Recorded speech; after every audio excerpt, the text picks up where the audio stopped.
मत्तः परतरं नान्यत् किंचिदस्ति धनंजय मयि सर्वमिदं प्रोतं सूत्रे मणिगणा एव।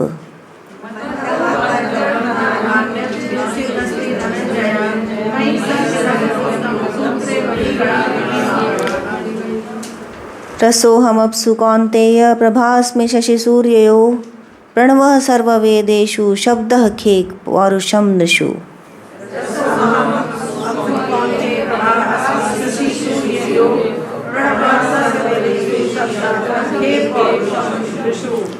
पुण्यो गन्धः पृथिव्यां च तेजश्चास्मि विभावसौ जीवनं सर्वभूतेषु तपश्चास्मि तपस्विषु।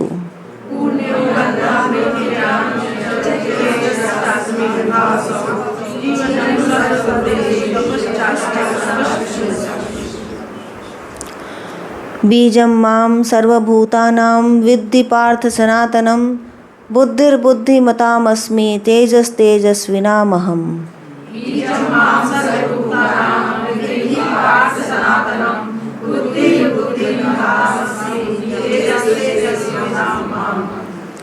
बलं बलवतां चाहं कामरागविवर्जितं धर्माविरुद्धो भूतेषु कामोऽस्मि भरतर्षभ।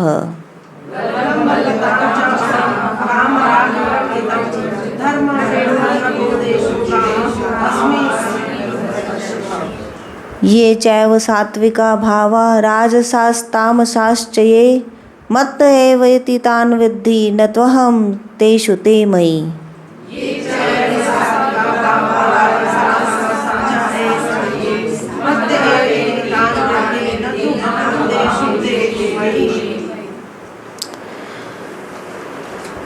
अद्भुत वर्णन है भगवान ने अपना ही जो वर्णन किया है वो अद्भुत है, अवर्णनीय का वर्णन।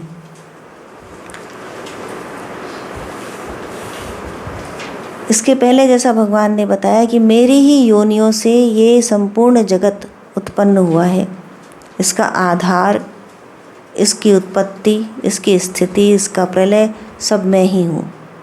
और अब आगे भगवान बताते हैं मत्तः परतरम नान्यत् किंचिदस्ति धनंजय, कि मुझ परमेश्वर के अतिरिक्त अन्य कोई कारण है ही नहीं। मत्तः परतरम नान्यत् किंचिदस्ति कह के भगवान ने एक और आश्चर्यजनक बात कह दी कि अखंडानंद जी बताते हैं यहाँ पर कि अन्य कोई भी यदि हिलती हुई चीज़ दिखाई देती है तो मेरे अतिरिक्त कुछ नहीं है।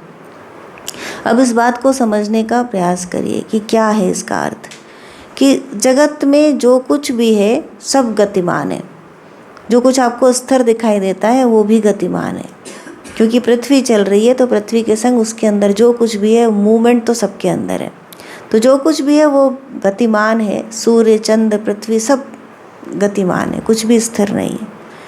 तो जो कुछ भी दिख रहा है, हिलता हुआ, चलता हुआ, जो कुछ भी प्रतीत होता है, ऐसा वह सब कुछ मेरे अतिरिक्त और कुछ भी नहीं है। तो जो स्थिर है वह क्या है? वह तो ब्रह्म है ही।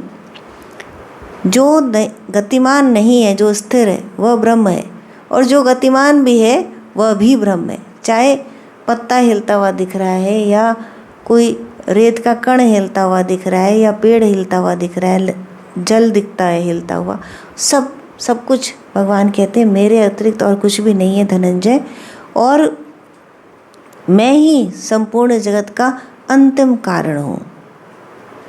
अब कारण कैसे होता है किसी चीज़ का, कि जैसे दही जमा, तो उसका कारण क्या हुआ? दूध उसका कारण होता है। तो दही का रूप परिवर्तित हो जाता है, उसमें हमको दूध नहीं दिखाई देता, लेकिन दही बना किससे? तो दूध से बना। रूप परिवर्तित हो गया इसलिए हम उसको अब पहचान नहीं पा रहे, लेकिन उसका कारण क्या था? दूध। तो भगवान बता रहे हैं कि अंतिम कारण, किसी भी वस्तु का अंतिम कारण मैं ही हूँ। जैसे यदि आपने घर बनाया तो आपने कहा कि किससे बना? ईंटों से बना। ईंटें किससे बनी? रेत से, मिट्टी से बनी। लेकिन मिट्टी किससे बनी? कहाँ से आई मिट्टी? तो भगवान कह रहे हैं अंतिम कारण मैं हूँ। जैसे समुद्र का एग्जाम्पल, उदाहरण लीजिए कि लहरें देखते हैं हम, बूंदें देखते हैं हम, तो लहर और बूंद, इसका कारण क्या है? अथाह जल राशि। लहरें बन रही हैं, बिगड़ रही हैं, बूंदें उठ रही हैं, गिर रही हैं, लेकिन उसका अंतिम कारण क्या है? वो जल, वो समुद्र उसका अंतिम कारण है। तो इसी प्रकार भगवान बता रहे हैं कि ये संपूर्ण जगत मुझसे ही उठता रहता है, मुझ में ही गिरता रहता है। तो मैं ही महाकाल हूँ, मुझसे ही जन्म है और मुझ में ही इसका समावेश है, मेरे अतिरिक्त और कुछ भी नहीं है। जैसे समुद्र में हम देखते हैं कि जब लहर बनती है तो हम उसका नाम देते हैं लहर, हम उसको समुद्र नहीं कहते। उससे जब फेना निकलता है, बूंदें उछलती हैं, तो हम उसको समुद्र नहीं कहते, हम उसको बूंद कहते हैं, उसको बबल्स कहते हैं। ठीक इसी प्रकार जब जगत बन जाता है अलग अलग रूपों में, तो हम उसको जगत कहते हैं। हम उसको मिट्टी, पत्थर, दीवार, मनुष्य, जीव, जंतु, कोई जड़ है और कोई चेतन है। लेकिन हम किससे बना वो नहीं दिखाई देता हमको, हम उसको देख नहीं पाते, इसलिए उसको भूल जाते हैं। तो हमको क्या लगता है कि ये विविध नाना प्रकार के रूप हैं और यही सत्य है। लेकिन वो क्या है? वो जैसे एक व्यक्ति सोया है और वो स्वप्न देख रहा है, तो स्वप्न में क्या है? बहुत सारी चीज़ें चलती हुई दिखाई देती हैं, बहुत से भाव उत्पन्न होते हैं। लेकिन ये जो स्वप्न राशि है वो स्वप्न दृष्टा के ही द्वारा देखी गई चेतन शक्ति है और उसी के अंदर विलीन हो जाती है। जैसे ही वो जागृत होता है, वो स्वप्न दृष्टा के अंदर समा जाता है। तो उससे ही स्वप्न दृष्टा से ही स्वप्न की उत्पत्ति है, उसी से स्वप्न की स्थिति है। जितनी देर उसकी वो स्थिति बनी रहती है स्वप्न देखने वाली, तब तक ही स्वप्न रहता है ना। जैसे ही उसने करवट बदली, वो स्वप्न चला गया, या जैसे ही उसकी आँख खुल गई, वो स्वप्न चला गया। तो स्वप्न का उदय होना, स्वप्न का विलय होना, स्वप्न की स्थिति होना, ये सब कुछ स्वप्न दृष्टा के ऊपर निर्भर है। ठीक इसी तरह इस जगत में जो कुछ भी हो रहा है, वो उसका उत्पन्न होना, उसकी स्थिति और उसका विलय होना, ये सब कुछ इस जगत का स्वप्न दृष्टा कौन है? ईश्वर। तो उसी के ऊपर निर्भर है। तो भगवान कह रहे हैं ये सब का अंतिम कारण मैं ही हूँ। मत्तः परतरम नान्यत किंचिदस्ति धनंजय।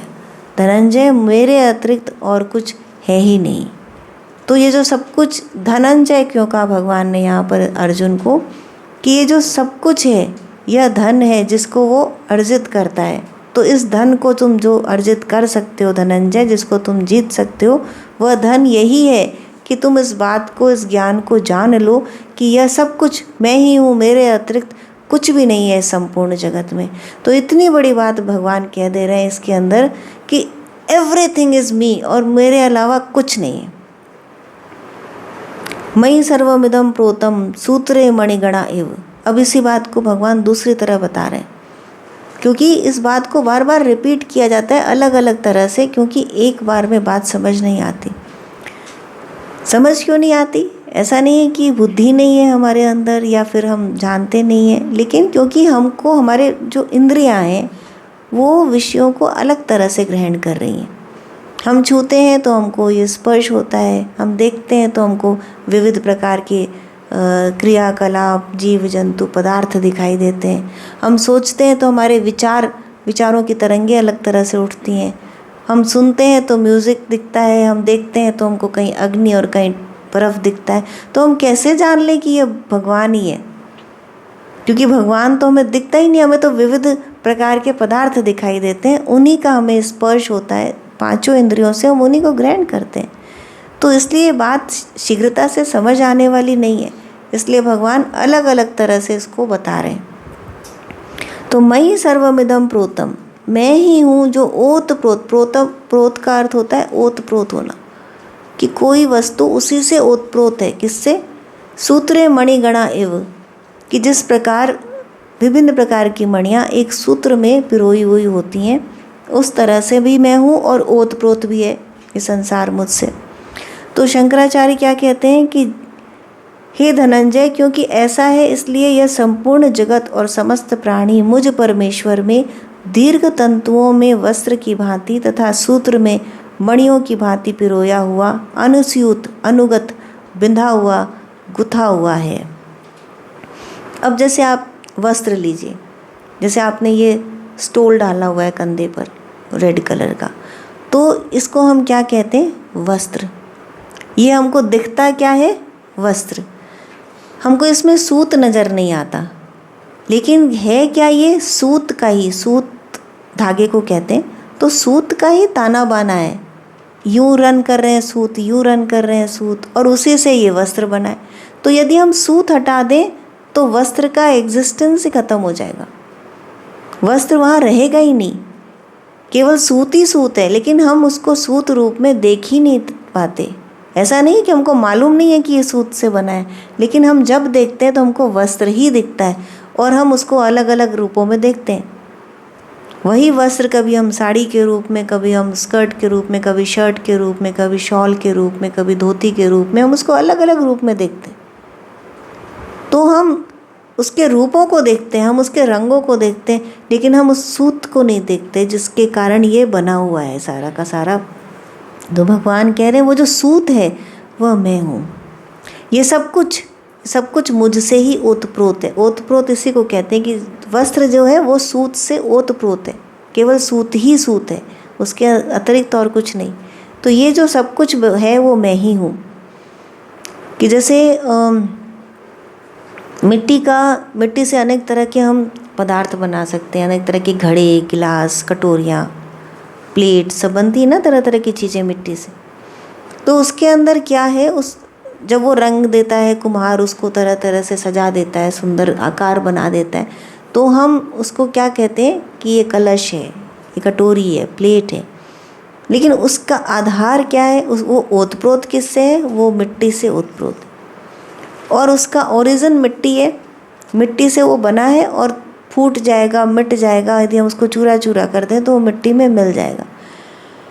लेकिन जब आप मिट्टी देखते हैं तो क्या उसके अंदर आपको घड़ा कलश नज़र आता है? यदि आप कहीं पार्क में चले जाएं, यदि आप गंगा तट पे चले जाएं, तो आपको रेत और मिट्टी दिखाई देगी, तो क्या आपको उसके अंदर कोई घड़ा कलश की आकृति दिखाई देगी? नहीं दिखाई देगी ना, केवल मिट्टी दिखाई देगी। तो जो निमित्त और उपादान दोनों कारण है ब्रह्म, वो हमको दिखाई नहीं देता। और जिसकी स्थिति हो जाती है ब्राह्मी स्थिति जिसकी हो जाती है, ऐसे योगियों को आकृतियाँ दिखाई नहीं देती। उनके लिए सब अलग अलग नहीं रह जाते, उनके लिए सबके अंदर वही आत्मा का दिखाई देती है, उसको वही आत्मा का प्रकाश दिखाई देता है सर्वत्र। तो एक तत्व दिखाई देता है।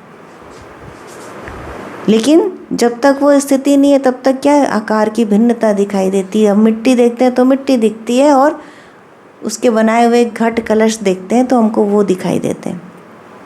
पर भगवान बता रहे हैं कि ये तुम जान लो कि इस सब का कारण मैं ही हूँ, मैं ही गुथा हुआ हूँ। जैसे मणियाँ, अब जैसे मणियाँ गुथी हुई होती हैं, अंदर जो सूत्र है वो हमको दिखता नहीं। किसी भी माला का आधार एक धागा होता है, लेकिन जब माला पिरो दी जाती है, बना दी जाती है, तो हमको धागा नहीं दिखता। अलग अलग प्रकार की, अलग अलग साइज़ की, अलग अलग डिज़ाइन की मणियाँ दिखाई देती हैं। मणि हो, फूल हो, कुछ भी हो, भगवान ने यहाँ मणियाँ कहा है। तो रत्न अलग अलग तरह के हमें दिखाई देते हैं, अलग अलग रंगों के, रूप के, लेकिन उनको जो होल्ड किए, जो धारण किए, वो धागा, वो दिखाई नहीं देता। भगवान कहते हैं वो धागा जो सबको होल्ड किए है वो मैं ही हूँ। अब इस धागे में जैसे धागा दिखाई दिया हमको, धागा नहीं दिखाई दिया हमको, मणियाँ दिखाई देती। लेकिन तिब्बती माला होती है, अलग अलग तरह की मालाएं होती हैं जो लोग मंत्र जप के लिए यूज़ करते हैं। तो कहीं हमको दिखता है कि सोने के मणके और ऊन का धागा पड़ा है उसके अंदर। कभी हम देखते हैं ऊन के मनके बना दिए जाते हैं और उसके अंदर सूत का धागा होता है। कभी हम देखते हैं सूत का मनका बना हुआ है, सूत के भी मनके बनते हैं और उसके अंदर सूत का ही धागा है। तो इसी तरह से सोने का मणिया, ऊन का धागा, ऊन का मणिया, सूत का धागा, सूत का मणिया, सूत का धागा, क्या है ये सब? सर्वत्र ब्रह्म। एको हम द्वितीयो नास्ति, ये बता रहे भगवान कि मैं ही मैं हूँ, मेरे अतिरिक्त और कुछ नहीं है यहाँ पर। रसो हम अप्सु कौन्तेय प्रभास्मे शशि सूर्य हो, प्रणवः सर्ववेदेषु शब्दः खे पौरुषम निशु। अब इसी बात को भगवान एग्जाम्पल्स दे करके, उदाहरण दे करके बता रहे हैं कि जल में जैसे रस है वह मैं हूँ, कि जैसे सूर्य और चंद्रमा में जो प्रभा है वह मैं हूँ, वेदों में जो ओंकार है, जो प्रणव है, वह मैं हूँ, और उसी ओंकार रूप मुझ परमात्मा में सब वेद पिरोए हुए हैं। तो जल में रस हूँ, इस बात से बहुत कुछ समझ में आता है, यह समझने का प्रयास करते हैं हम कि जल में रस क्या है। तो जो सार है जल का वह रस है। शशि और सूर्य, सूर्य और चंद्रमा में प्रभा क्या है, उनका जो सार है वह प्रभा है। वेदों के अंदर जो ओंकार है, अकार मकार उकार, क्या है ये विश्व तेजस प्राज्ञ, इसी से सब कुछ बना है, इसी से वेद बना है। तो वेद का एग्जिस्टेंस क्या है, वो ओंकार है।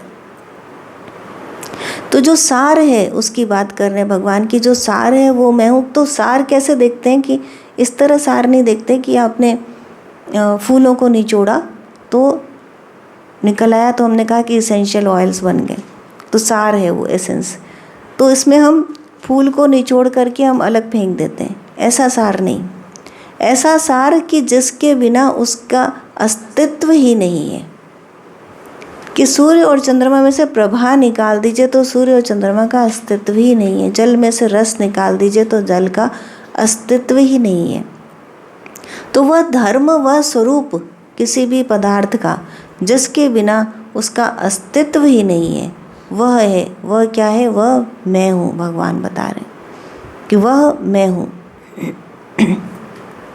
तो जो रस है जल का, जल रस से केवल बना ही नहीं है, रस ही जल है, जल ही रस है, इसमें वो अलग अलग नहीं है। जो जल है वो रस से पूरी तरह ओतप्रोत है, और वही रस जल है, वही उसका जीवन है, वही जल है, उसमें कोई भिन्नता नहीं है। भगवान कहते हैं, भगवान विष्णु का एक नाम रस भी है, रसो वेसः, कि मैं ही रस हूँ। जब भगवान ये कहते हैं कि मैं ही रस हूँ, तो इसका अर्थ है कि इस संपूर्ण जगत का जो सार रूप है वह मैं हूँ, और तुम मुझे निकालो तो जगत का कोई अस्तित्व नहीं है। उसका धर्म, उसका स्वरूप, सब कुछ मैं ही हूँ। ठीक इसी तरह शशि और सूर्य, सूर्य और चंद्रमा के अंदर जो प्रभा है वह मैं ही हूँ। वेदों के अंदर जो ओंकार है वह मैं ही हूँ।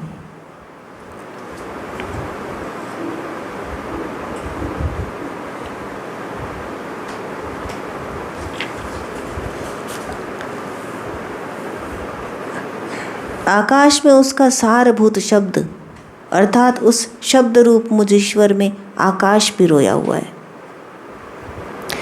तो कैसे अभी मणिगणा एव कहा ना भगवान ने, पिरोया हुआ है। तो आकाश किस में पिरोया हुआ है, शब्द में। शब्द का धागा है और आकाश उसमें पिरोया हुआ है। यही नहीं, उससे ओतप्रोत भी है। तो रस क्या है, उसमें जल पिरोया हुआ है, लेकिन जल उसमें केवल पिरोया हुआ ही नहीं है, उससे ओतप्रोत भी है।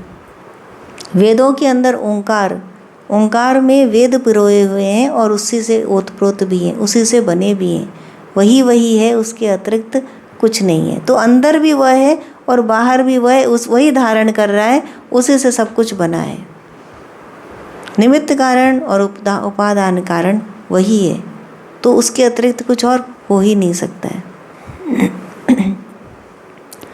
पुरुषों में पौरुष में हूँ, अर्थात पुरुषों में जो पुरुषत्व है जिससे उनको पुरुष समझा जाता है, वह मैं हूँ। उस पौरुष रूप मुझ ईश्वर में पुरुष पिरोए हुए हैं। जो पौरुषत्व है, जो उनका सार है, उसके बिना पुरुष है ही नहीं। ये पुरुष किसको कहा गया, ये आत्मा को कहा गया है, कि जो आत्मा है वो परमात्मा ही है, उसके अतिरिक्त कोई और वजूद नहीं है आत्मा का। पुण्यो गंधः पृथ्वीव्याम च तेजश्चास्मि विभावसो जीवनम सर्वभूतेषु तपश्चास्मि तपस्विषु। पृथ्वी में मैं पवित्र गंध हूँ, भगवान कहते हैं, सुगंध हूँ, अर्थात उस सुगंध रूप मुझ ईश्वर में पृथ्वी पिरोई हुई है। गंध में और तेज में जो गंध रस आदि में जो अपवित्रता आ जाती है वह संसर्ग से आ जाती है, जो भाव विचार के दोष हैं उससे आ जाती है। अन्यथा ये पूर्ण रूप से अपने शुद्ध रूप में पवित्र है गंध और रस। तो भगवान कह रहे हैं इस पुण्यो गंध, जो पवित्र गंध है वह मैं हूँ पृथ्वी के अंदर। तो पृथ्वी की तन मात्रा गंध है, जैसे आकाश की शब्द है, जल की रस है, शब्द रूप रस गंध स्पर्श, ये तन मात्राएं हैं जिनसे 5 महाभूतों का जन्म होता है। तो जो पृथ्वी है वह गंध रूपा कही जाती है, और उसके अंदर जो गंध है वह उसका सारांश है, उसका सार है, वह उसका रस है पृथ्वी का। जैसे जल का रस है वैसे पृथ्वी का गंध है। तो गंध हटा देंगे उसमें से तो पृथ्वी रह नहीं जाएगी, उसका तत्व है वह। तेजश्चास्मि विभावसो, अग्नि में मैं प्रकाश हूँ। जीवनम सर्वभूतेषु, सभी भूतों का मैं जीवन हूँ। भूत किसको कहते हैं कि जो चलते फिरते हमको दिखाई देते हैं, जिनके अंदर जीवन है, वह भूत है। तो जो जीवन है यदि वही हटा दिया जाएगा तो भूतों का कोई अस्तित्व नहीं रह जाएगा। तो भगवान ने कहा वह जीवन, वह सार मैं ही हूँ।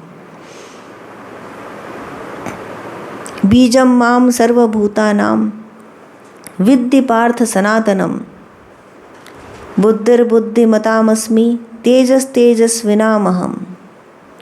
हे पार्थ, प्रथापुत्र, तो अर्जुन को भगवान ने यहाँ पार्थ कहा, तीक्ष्ण बुद्धि वाला पार्थ, कि जिसकी बुद्धि तीक्ष्ण है, जो पॉइंटेड होकर के इसमें प्रवेश कर सकता है सूक्ष्मता में, वो जान सकता है कि ये जो भगवान बता रहे हैं इसका अभिप्राय क्या है। तो हे पार्थ, मुझे तो सब भूतों का सनातन पुरातन बीज अर्थात उनकी उत्पत्ति का मूल कारण जान। भूतों का अर्थ भूत नहीं होता, जो आप घोस्ट नहीं होता, उसका अर्थ होता है बीइंग्स। तो मुझे तुम सब भूतों का सनातन पुरातन बीज अर्थात उनकी उत्पत्ति का मूल कारण जानो। अब जैसे एक बीज से इतना बड़ा पेड़ खड़ा हो जाता है, उसमें फल लगते हैं और उसमें फिर असंख्य बीज हो जाते हैं।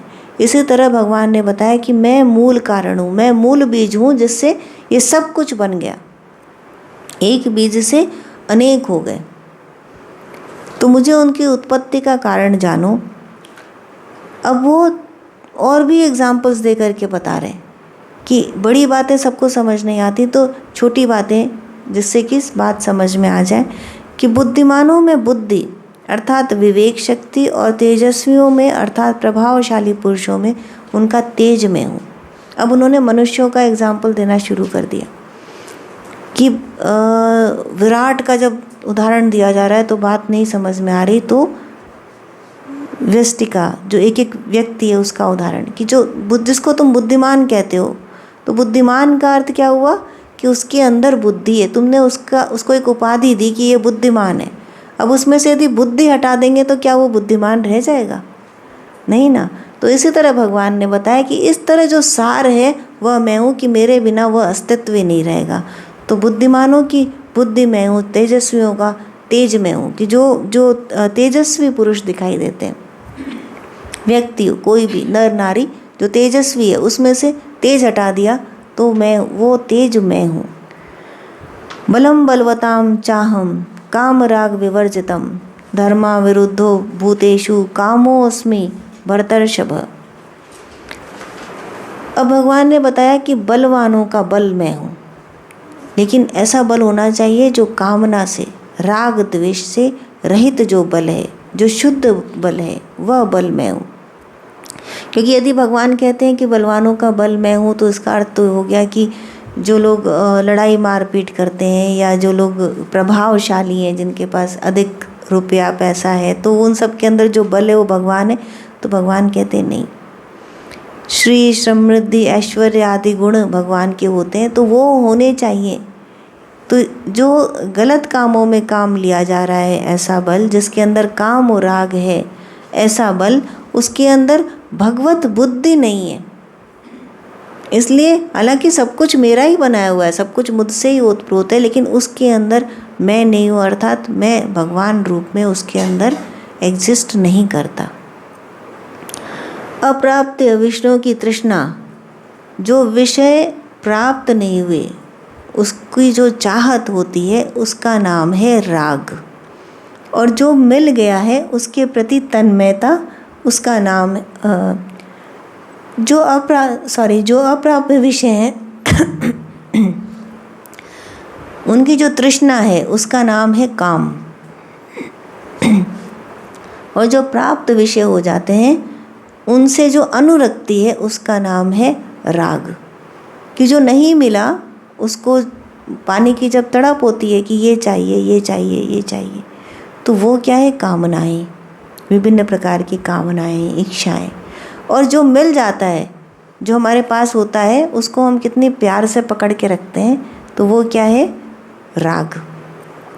तो राग और काम से भगवान ने बताया कि जो बलम बलवताम चाहम, काम राग विवर्जितम, काम से और राग से जो अलग है, जो परे हटे है, वो जो बल है वह मैं हूँ। धर्मा विरुद्धो भूतेषु कामो अस्मि भरतर्षभ। हे भरत श्रेष्ठ, भगवान बताते हैं प्राणियों में जो धर्म से अविरुद्ध शास्त्रानुकूल कामना है, जैसे देह धारण मात्र के लिए खाने पीने की इच्छा आदि, वह काम भी मैं ही हूँ। कि इच्छा में दोष है, भगवान ने बताया। तो क्या जीवित रहने की इच्छा में भी दोष है? तो कहते नहीं, वह जो साधारण, एकदम अति साधारण रूप से जीवित रहने की इच्छा है वह मैं हूँ। धर्म से जो विरुद्ध ना हो, धर्म क्या है, उचित अनुचित का जो निर्णय करे, जो इस सब को धारण करता है वो धर्म है। ऐसी बातें, ऐसे विचार, ऐसे कार्य, ऐसा स्वभाव जो जगत है उसको उचित रूप से जो कार्यान्वयन करता है वह धर्म है। उससे विरुद्ध जो कुछ भी होता है वह मैं नहीं हूँ, भगवान ने बताया।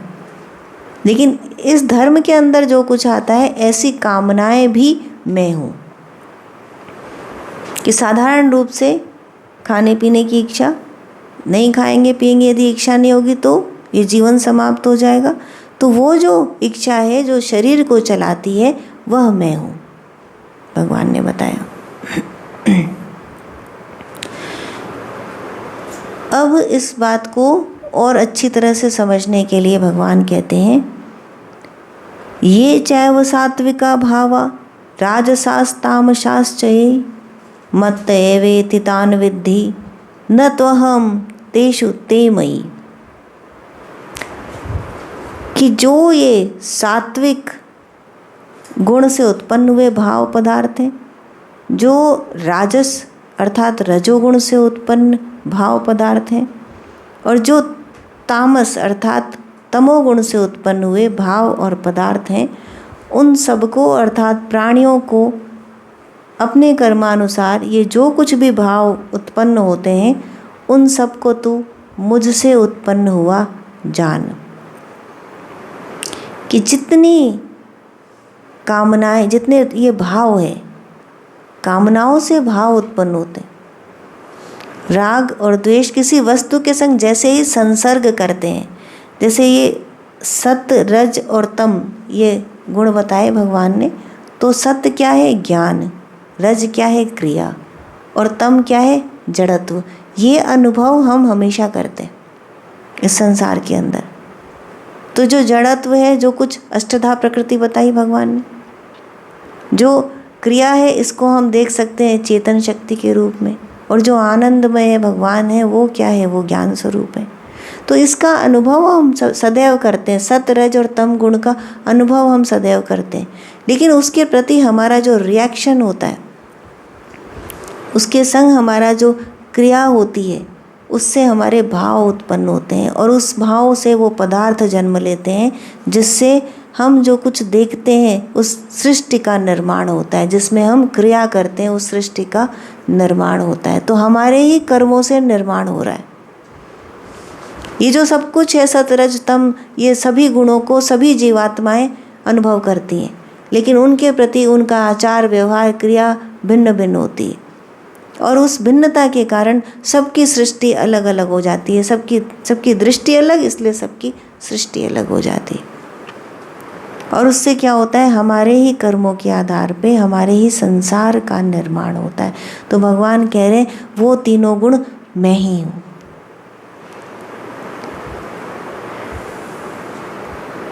मत ते वेति तान विद्धि, मुझसे ही ऐसा उन सबको जान।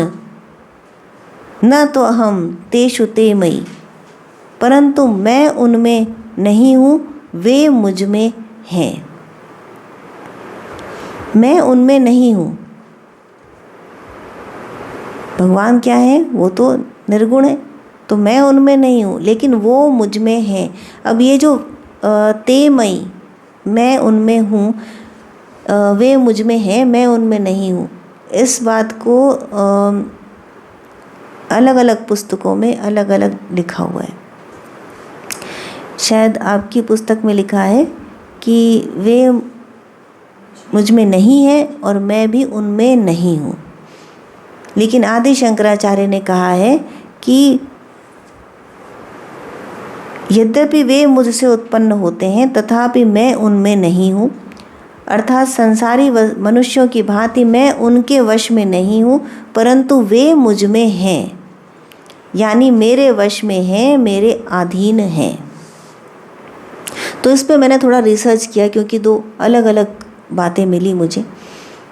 तो योगानंदा, चिन्मयानंदा, आदि शंकराचार्य, ये तीनों कह रहे हैं कि वे मुझ में हैं, मैं उनमें नहीं हूँ, किंतु वे मुझ में हैं। और यही मुझे ठीक भी लगता है, मुझे भी, क्योंकि वे मुझ में हैं।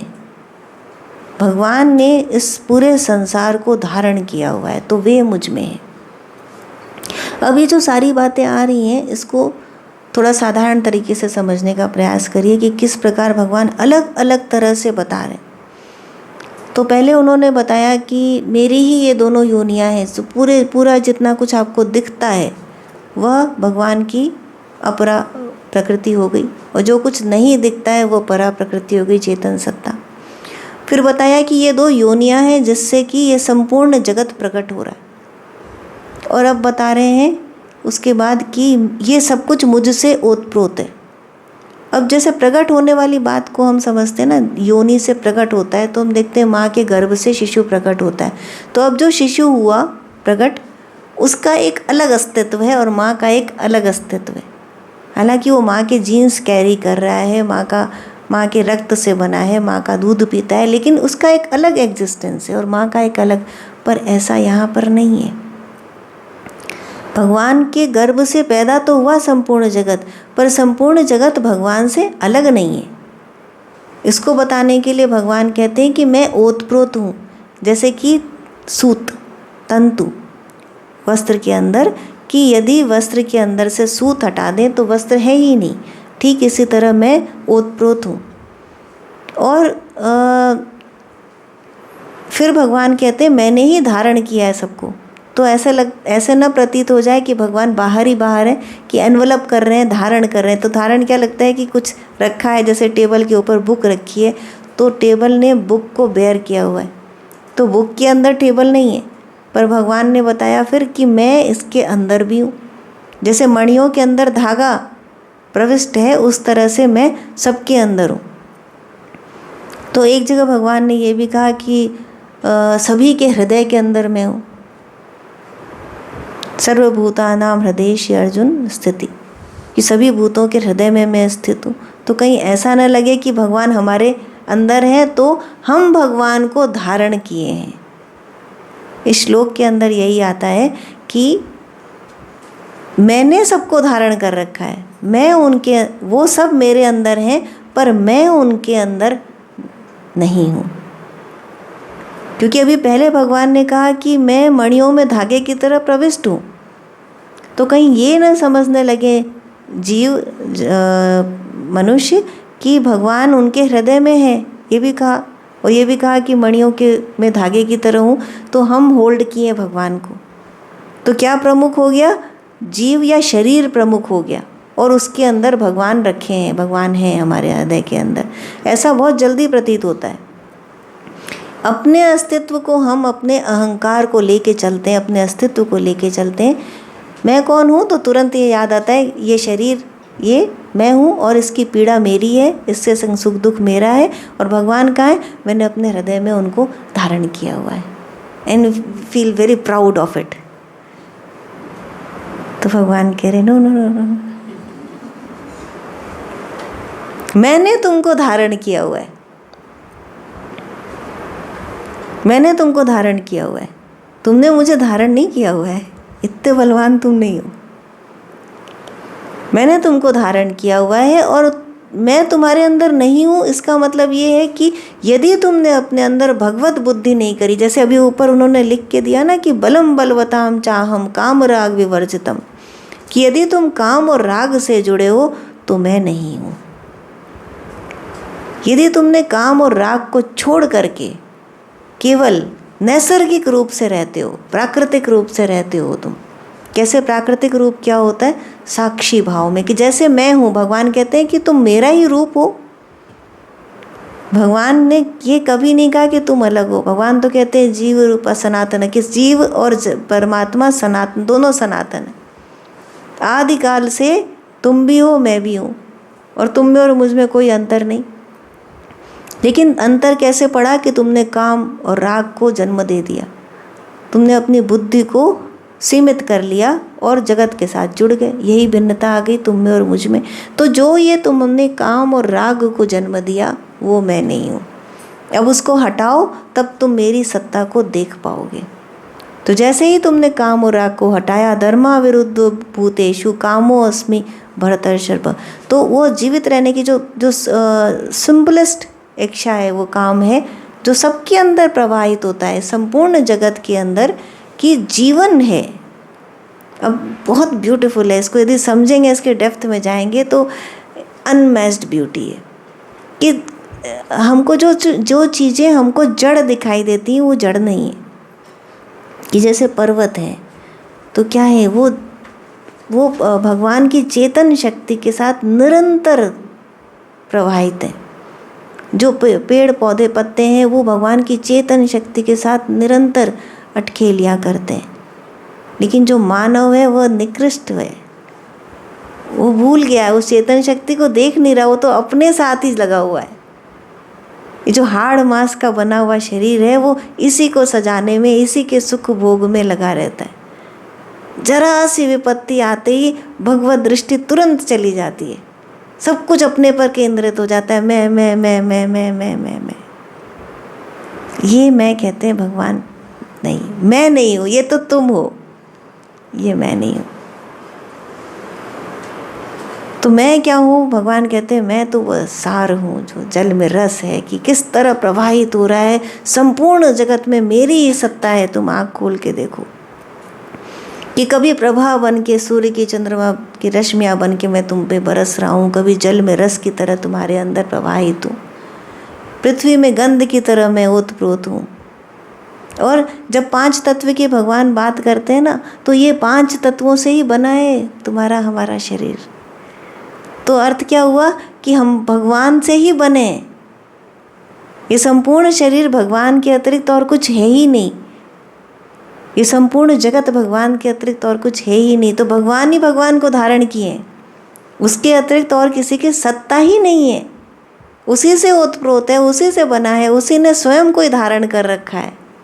स्वयं के साथ ही वो लीला करता है, स्वयं के साथ ही स्वयं का ही स्वप्न दिखता है। तो स्वप्न देखने वाला और स्वप्न में जो दिख रहा है वो सब कुछ ईश्वर के अतिरिक्त, भगवान के अतिरिक्त, परमात्मा के अतिरिक्त और कुछ है ही नहीं। यही बता रहे हैं भगवान इसमें।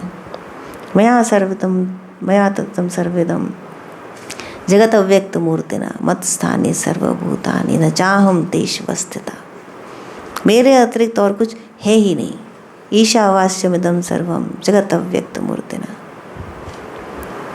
मैं ही हूँ और मेरे अतिरिक्त कुछ नहीं है। लेकिन भगवान कह रहे हैं कि यह मैं लोगों को दिखाई नहीं देता, जीवों को दिखाई नहीं देता।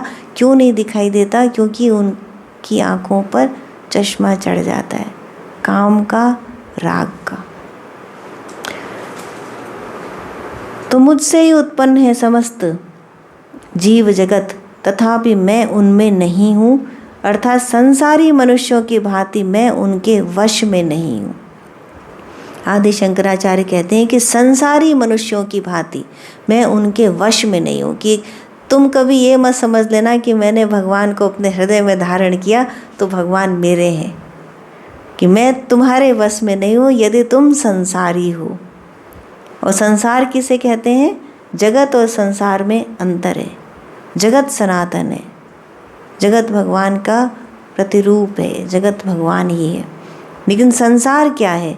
हमने अपने लोभ मोह राग द्वेष से जिसको जन्म दिया, हमारे भावों से जो निर्मित है, राजसी सात्विक तामसी भावों से जो निर्मित हुआ, वह संसार है।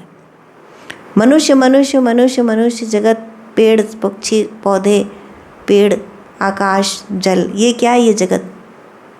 और ये मनुष्य मेरा पिता है, ये मेरी माता है, ये मेरा पुत्र है, ये मेरे परिवार है, ये संबंधी है, ये दोस्त है, ये मेरा समाज, ये मेरी जाति, ये मेरा कुल, ये मेरा देश, ये मेरी पृथ्वी। ये क्या है? ये संसार। ये जो मेरा मेरा है, ये सारा संसार। तो भगवान कहते हैं उसमें मैं नहीं हूँ। तो तुम मेरे वश में हो, मैं तुम्हारे वश में नहीं हूँ। कभी इस भ्रांति में मत आ जाना कि भगवान मेरे वश में है। जय श्री कृष्ण।